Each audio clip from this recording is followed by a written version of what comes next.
I never thought I'd be that girl who settled, you know. But here I am, Clara, 32. And honestly, looking back, I should have seen it coming. We all have that little voice in our head telling us when something's off, but sometimes we get so caught up in the idea of being with someone, anyone, that we ignore all the warning signs. When I first met Nolan, he wasn't exactly what I had in mind. I'd just gone through a messy breakup with Chad, this gorgeous investment guy who, yeah, had some issues with commitment, but at least he was exciting. Nolan was safe, reliable, the kind of guy my mom would love, which should have been my first clue something was wrong. He pursued me hard, always texting, planning these thoughtful dates, remembering little things I mentioned once, almost desperate, looking back on it. I was at that point where all my friends were getting engaged or married. My biological clock wasn't just ticking, it was practically screaming. So, when Nolan proposed after just 10 months, I said yes. I mean, he wasn't bad looking, had a stable job, and seemed absolutely crazy about me. Plus, he came from a good family and had this really nice apartment. I figured I could do worse, right? My best friend Rachel saw right through it, though. Clara, do you actually love him, or just the idea of being married? She asked me at my bachelorette party after I'd had a few too many drinks and was going on about how my ex Ryan was the one that got away. I brushed her off, but deep down, I knew she was onto something. The wedding was beautiful. I made sure of that. I spent months planning every detail, and Nolan just nodded and smiled while writing checks. That's one thing I'll give him. He's never been cheap with me. Our honeymoon in the Bahamas was exactly what I wanted, and when we got back, he surprised me with a new car. Nothing too fancy, but still it was brand new and all mine. Life settled into this routine after that. Nolan goes to work at his office job, comes home, asks about my day at the firm where I handle client accounts. He listens to me complain about my coworkers, especially this witch Vanessa, who's always trying to take credit for my work. He makes dinner most nights because, honestly, I'm usually too tired. Then we watch whatever show I'm into at the moment before bed. Rinse and repeat. It's comfortable, safe, predictable, and it's slowly killing me inside. Don't get me wrong, Nolan's a good guy. Like genuinely good in that boring way. He remembers anniversaries without being reminded. He deals with all the bills and boring adult stuff. He never complains when I go out with the girls or spend too much on shoes. He even gets along with my parents, which is more than I can say for any of my exes. But there's no spark, you know?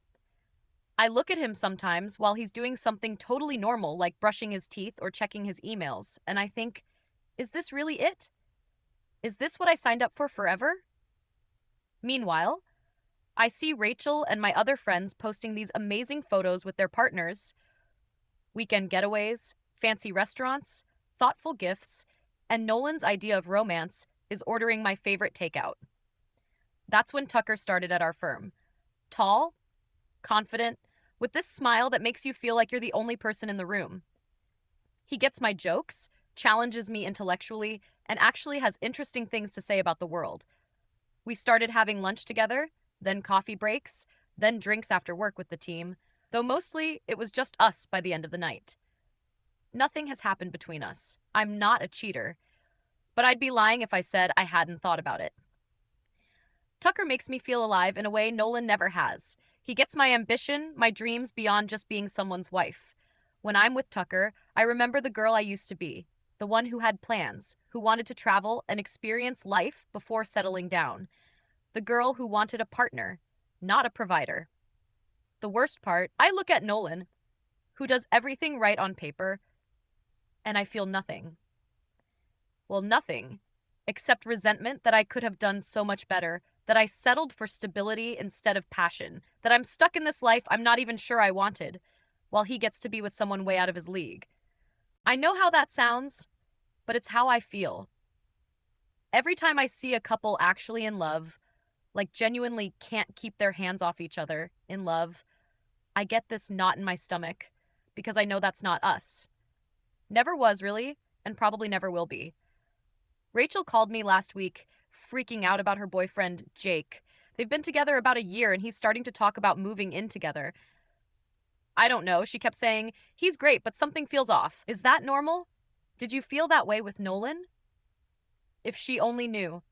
When Rachel called yesterday, I was in the bathroom doing my hair. Nolan was supposed to be at work until late, some project he'd been stressing about all week. Rachel was still going on about Jake and whether their relationship had long-term potential. Look, Rachel, listen to me, I said, leaning closer to the mirror to fix my mascara. Remember what I always tell you. Don't settle for just anyone. That's the mistake I made. Rachel was quiet on the other end. Seriously, I continued, getting more worked up as I thought about my own situation. Who knows who else I could have had? Nolan was my very last resort. And now look at where it's made me end up. I went on, venting all my frustrations about my marriage, how Nolan pays for everything but has no ambition beyond his comfortable office job, how he's so obsessed with me but has no idea who I really am, how I sometimes lie awake at night, wondering what life would have been like if I just waited for someone better. You deserve passion, I told Rachel. You deserve someone who challenges you and excites you, not just provides for you. After I hung up, I finished getting ready and headed to the living room to watch some TV before Nolan got home. I must have dozed off because the next thing I knew, Nolan was standing in the doorway looking at me with this strange expression. Not angry exactly, but empty, like something behind his eyes had just switched off. Hey, I said, stretching. You're home early. How was work? Fine, he said, his voice flat. He didn't move from the doorway. Everything okay? I asked, feeling suddenly uneasy. Nolan's usually so predictable. Comes in, kisses me on the cheek, asks about my day, starts dinner. This silent, statue-like version was new. Just tired, he muttered finally, then walked past me to the bedroom without another word. The next few days were weird. Nolan was quiet, distant. He stopped asking about my day, stopped making dinner, stopped sleeping in our bed, claiming he didn't want to disturb me when he had to get up early. I figured he was stressed about work or something, but when I asked, he just shrugged and said everything was fine. Men, right? They always say things are fine when they're clearly not, then expect us to read their minds. I decided to give him space to work through whatever man problem he was having. Meanwhile, I spent more time at the office where at least Tucker appreciated my company. By the weekend, though, I'd had enough of the silent treatment. Nolan was sitting at the kitchen table staring at his coffee like it held the secrets of the universe when I finally confronted him. Okay, what is going on with you? I demanded. You've been acting weird all week. Nolan looked up at me, and something in his expression made my stomach drop.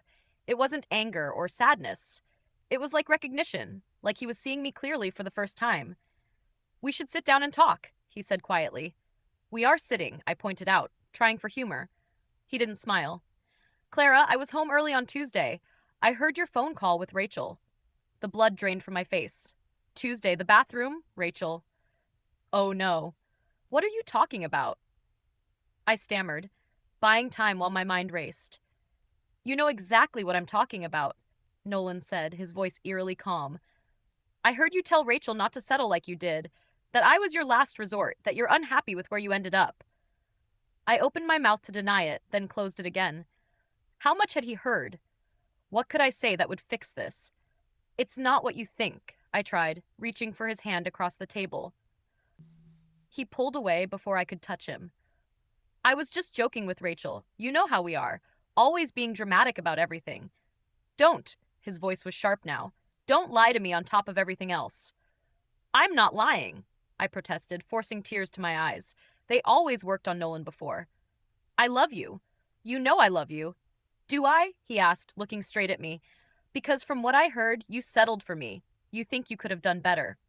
You're taking it all out of context, I insisted, the tears flowing freely now. I was just having a bad day and venting. You know, I didn't mean any of it. Nolan was quiet for a long moment, just looking at me with those eyes that seemed to see everything.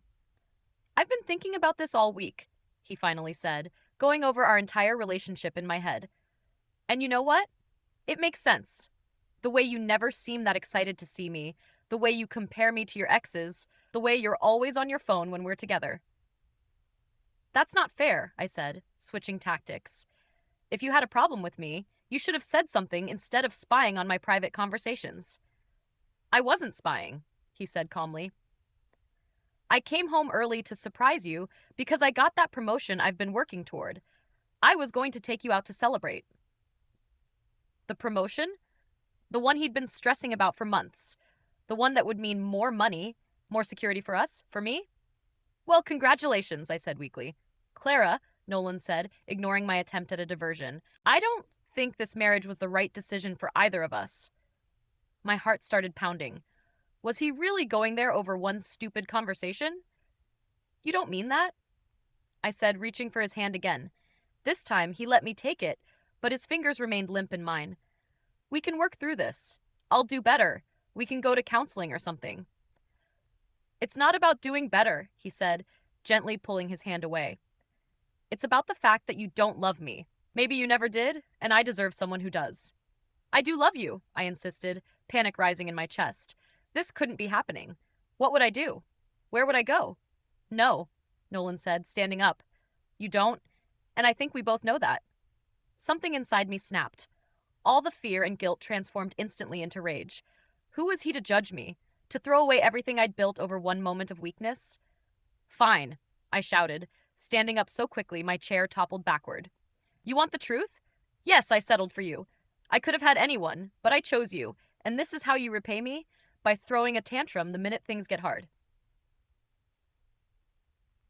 Nolan didn't flinch, didn't raise his voice to match mine, just looked at me with a mixture of sadness. And was that pity? You think you can find someone better than me? I continued, unable to stop myself now. Good luck with that. You're nothing special, Nolan. I was the best thing that ever happened to you, and you're throwing it all away. I'm not throwing anything away, he said quietly.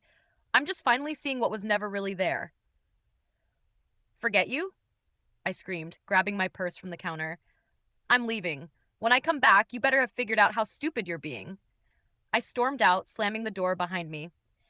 In the car, I called Rachel, crying so hard I could barely get the words out. Nolan and I had a huge fight, I sobbed. He overheard me talking to you the other day. Can I stay with you for a bit? Rachel was quiet for a moment. Of course, she finally said, though something in her voice sounded off. You know, you're always welcome. I spent the weekend at Rachel's, waiting for Nolan to call or text, begging me to come home. He didn't.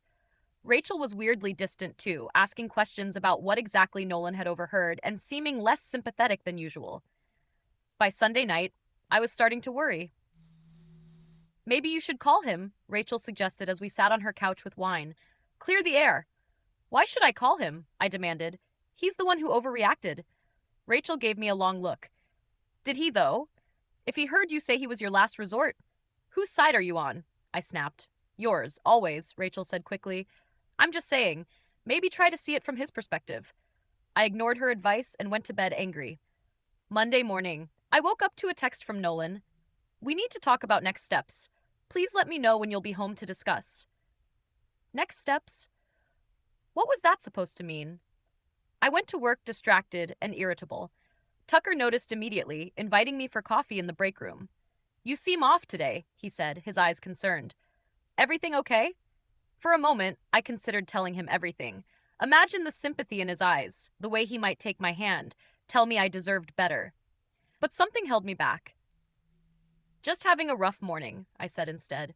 Thanks for checking on me. The day dragged on endlessly. I kept checking my phone, half expecting Nolan to send a more apologetic message. Nothing. By late afternoon, I was starting to get nervous. What if he was serious? What would that mean for me? I left work early and stopped by our apartment.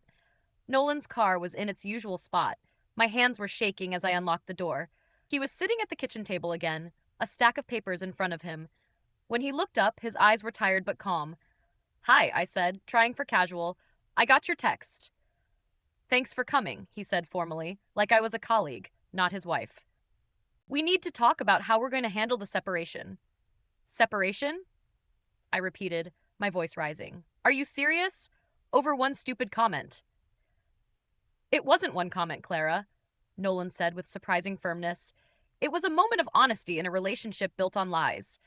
I've been thinking about it all weekend, and I realized that deep down, I've always known you weren't really in love with me. I just didn't want to see it. That's ridiculous, I protested.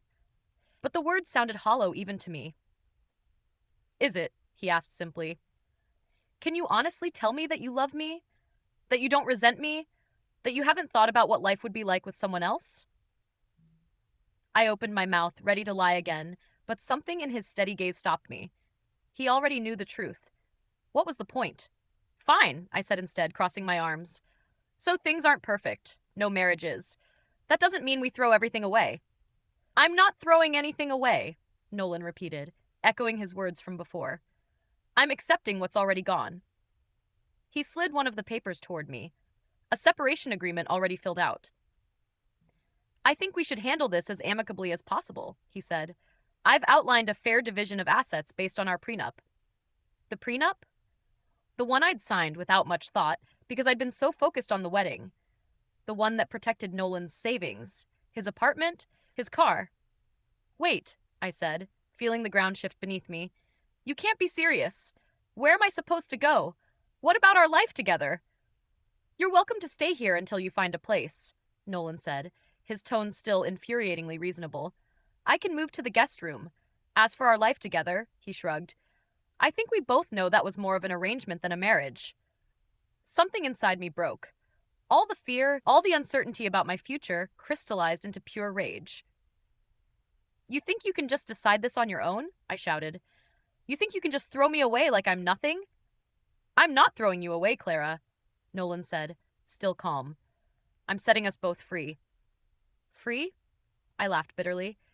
You think I want to be free? You think anyone else is going to take care of me the way you do? As soon as the words left my mouth, I knew I'd made a mistake. Nolan's expression hardened. That's the problem, isn't it? He said quietly. You never wanted a husband. You wanted a caretaker.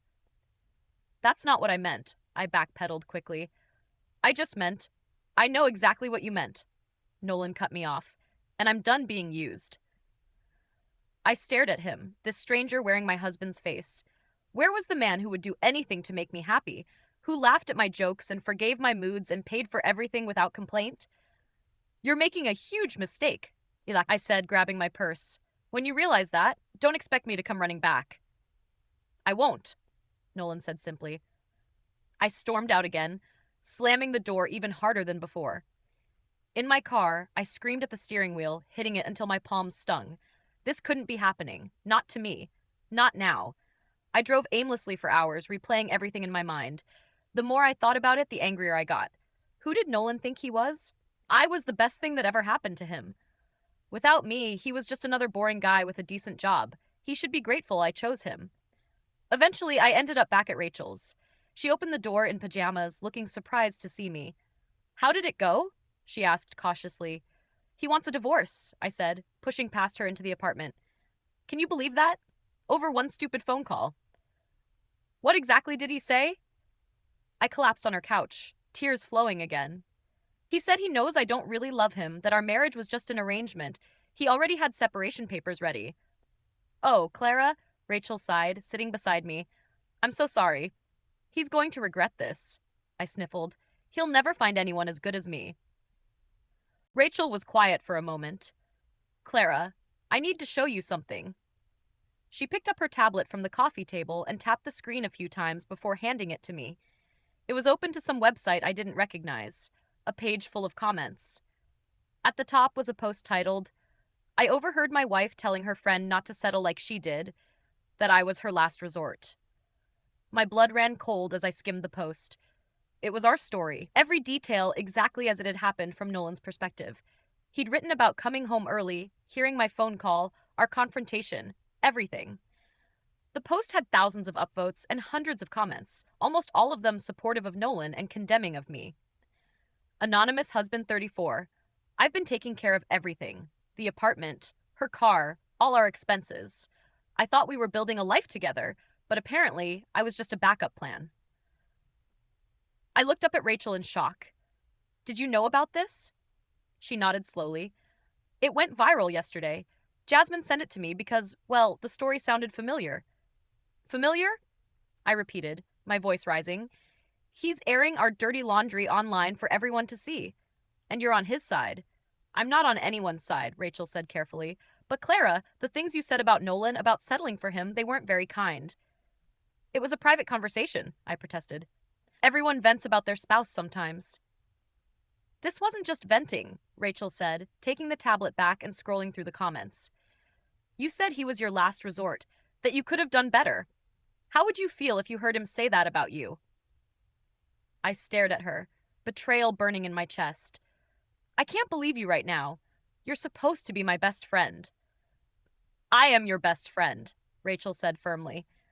Which is why I'm being honest with you.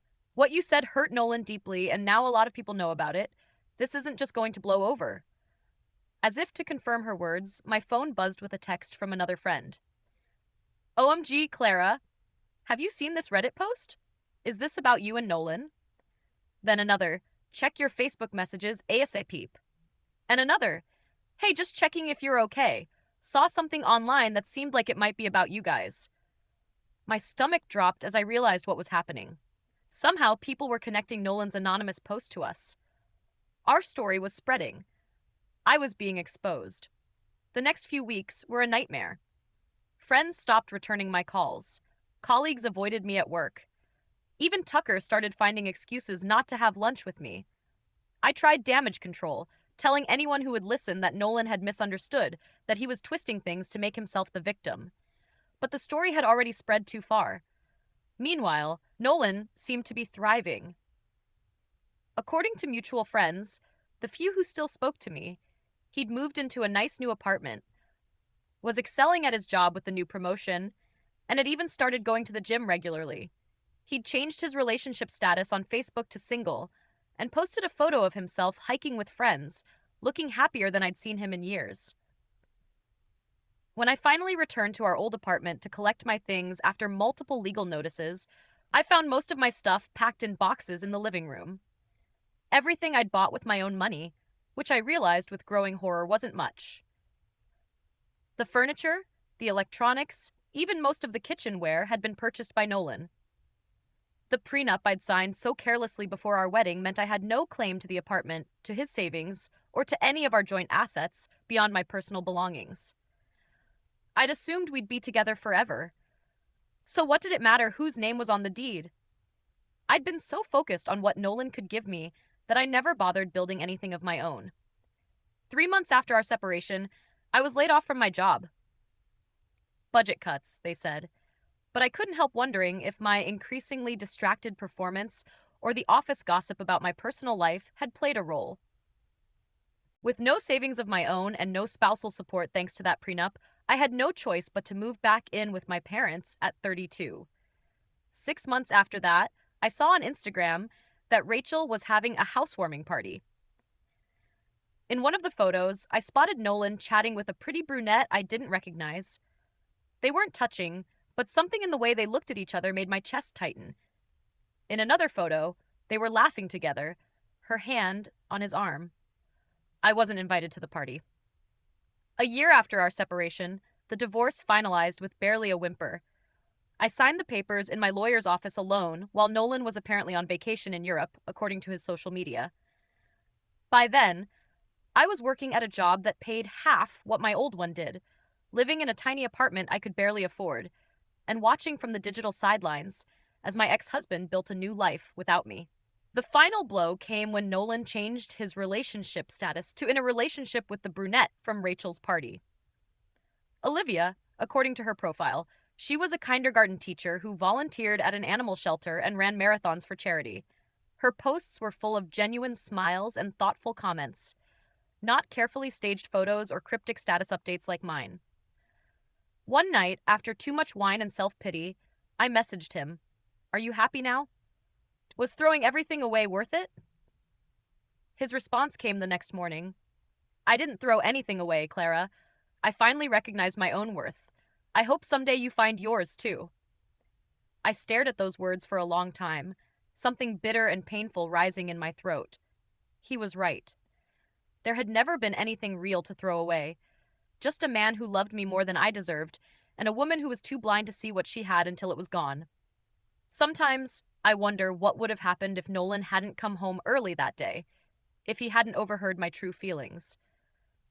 Would we still be together? Him blissfully ignorant, and me quietly resentful?